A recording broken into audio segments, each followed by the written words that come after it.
You are eating well, you are trying to sleep, you are doing everything right, and yet the belly fat is growing, the weight will not move, the sleep is broken, the mood is unpredictable, and you are exhausted in a way that rest does not fix. What if the problem is not what you are eating, not how much you are moving, but a hormone running silently in the background, keeping your body in permanent crisis mode? That hormone is cortisol, and after menopause, it becomes one of the most underestimated drivers of everything you are struggling with. Cortisol is your stress hormone. We call it code red in this series. It is essential for survival. In short bursts, it is life-saving. It sharpens focus, mobilizes energy, prepares you to respond. But when code red runs chronically, when the alarm never switches off, it starts to destroy the very system it was designed to protect. And after menopause, when estrogen drops and can no longer buffer the stress response, cortisol runs higher, more often with less provocation. The orchestra loses its harmony, and code red starts conducting everything. Sign 1. Belly fat that will not move. Cortisol promotes fat storage specifically in the visceral depot, around your organs, deep in your abdomen. This is the squatter, and the squatter does not respond to calorie restriction when cortisol is still elevated. You cannot outdiet a hormone in crisis mode.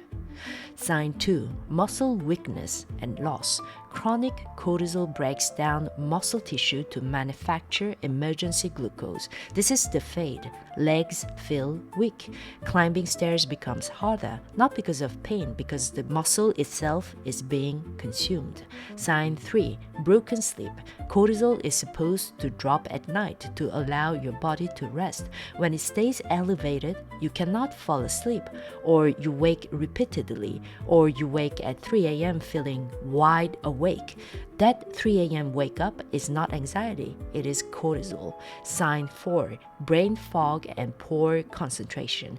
Chronic cortisol damages the hippocampus, the part of your brain responsible for memory and learning. The fog is not imaginary, it is biological. Sign 5. Skin changes. Cortisol thins the skin and weakens blood vessels.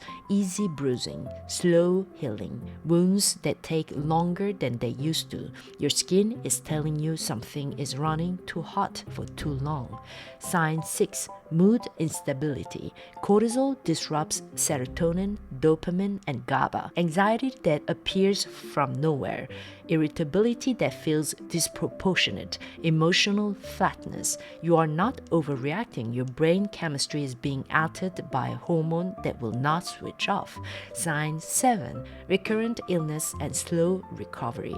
Cortisol suppresses immune function. The short burst that is useful. Chronically, it leaves you vulnerable, getting sick more often, taking longer to recover. Your immune system is running on empty. Sign 8. Elevated blood pressure. Cortisol raises blood pressure by making your body retain sodium and increasing tension on blood vessels. If your blood pressure has crept up without a clear explanation, code red may be the part of the answer. Sign 9. Hair thinning. Cortisol disrupts the normal hair growth cycle, increase shedding, overall thinning across the scalp. Not a cosmetic problem, a hormonal signal. Here's what makes this specific to your situation. Before menopause, estrogen was partially buffering your stress response. It was keeping cortisol from running too high for too long. When estrogen drops, that buffer disappears. The same stressor that your body handled at 35 now triggers a bigger cortisol response, stays elevated longer, takes longer to come down. And here's the loop that tightens everything. High cortisol drives insulin resistance. Insulin resistance drives visceral fat storage. Visceral fat produces inflammatory cytokines. Inflammatory cytokines raise cortisol further. The glitch feeds the squatter feeds the glitch, and code red keeps the whole loop running. This is not a willpower problem. This is a system responding to the wrong signals. Chronic stress is the obvious one, but cortisol also rises from sleep deprivation. Even one bad night raises cortisol the next day. Overtraining. Too much intense exercise without enough recovery raises cortisol instead of lowering it. Undereating. Severe calorie restriction signals crisis to your body.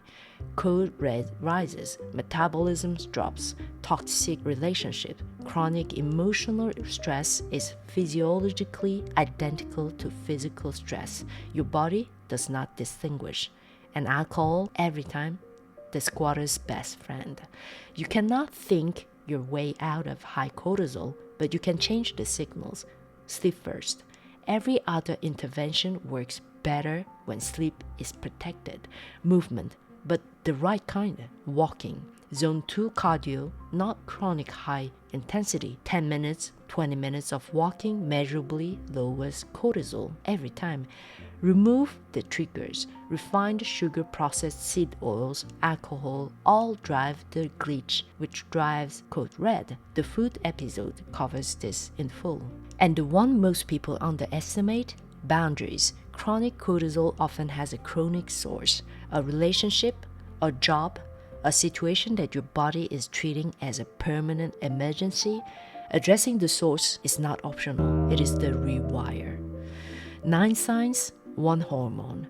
Running too hot for too long. If you recognize yourself in any of this, you are not broken. You are running a system that has been under chronic stress without the hormonal buffer that used to protect you. Now, if you want to understand why your hormones are playing out of tune and why weight loss gets harder, watch this. Why fat relocated to your belly and what visceral fat is actually doing to your organs. Watch this.